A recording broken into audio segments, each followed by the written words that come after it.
Madam Speaker, President Thomas Jefferson wisely stated that every difference of opinion is not a difference of principle.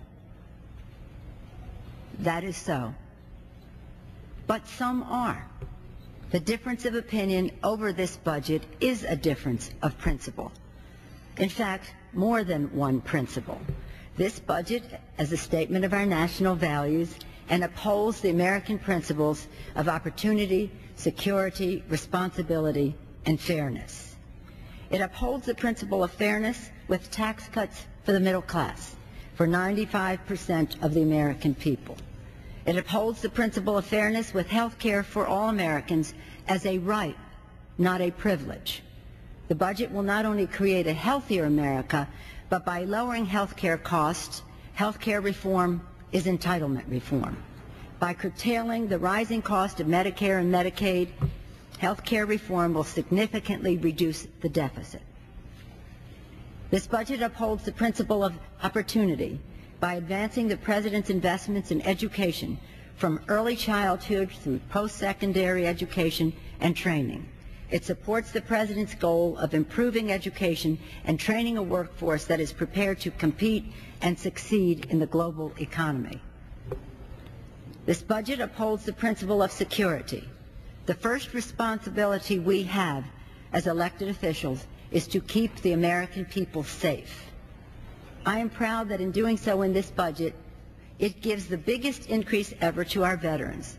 The first time a president has submitted a budget which exceeds the Veterans Independent budget. I hasten to add that in the last Congress, the New Direction Congress exceeded the veterans' benefits under the leadership of Chet Edwards and Mr. Spratt as well. On the battlefield, the military promises to leave no soldier behind. And when they come home, we promise to leave no veteran behind. This budget upholds the principle of responsibility. The budget resolution begins the process of turning around the Republic budget legacy of deep deficits, mounting debt, and economic decline due to the Bush administration's reckless fiscal policy. It takes steps to put the budget back on a fiscally sustainable path by restoring fiscal responsibility and cutting the deficit by more than 1/2 by 2013. It upholds the principle of responsibility for our planet by investing in science, technology, and renewable energy resources to reduce our dependence on foreign oil. That is a national security issue, an economic issue, an environmental health issue, and a moral issue, if you believe, as I do, that this planet is God's creation and we have a moral responsibility to preserve it. It is God's beautiful gift to us, and it is our responsibility to convey to the next generation intact.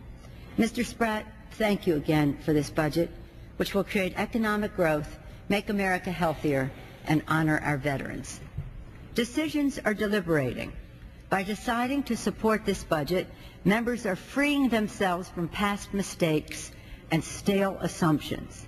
They are unleashing the possibilities of the future.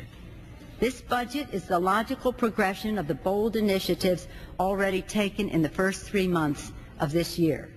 By providing health care for 11 million American children in the S-CHIP Act and the recovery bill and the omnibus bill's investments in NIH cancer research and in health ID, this Congress has done more for health care in America than has been done in decades.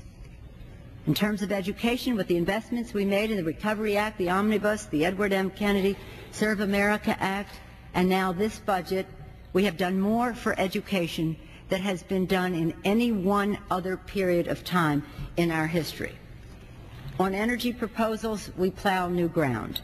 As President Obama said, we will harness the sun, the wind, and the soil to fuel our cars and run our factories. We have made the investments that will spur new growth of energy that we can produce here in America, creating new green-collar jobs for American workers. This budget also allows for fiscally responsible legislation that will promote energy independence over the long term. In terms of science, we have made bold and new investments in the area of science in both the Recovery Act and the Omnibus. We also just passed the landmark public lands bill that will protect 2 million acres of natural heritage, the most sweeping conservation legislation in decades. So in terms of energy and the environment, we have made historic progress. This budget is in stark contrast to the Republicans' budget's hollow shell. We must always strive to find common ground here in the Congress. However, when the American people voted for change in November, they did not send us here to split the difference. They sent us here to make a difference. Sadly, the difference of opinion on this budget is a difference of principle. Mr. Spratt, again, I thank you and the members of the committee for giving us the privilege of upholding America's principles of fairness, opportunity, security, and responsibility today by voting aye.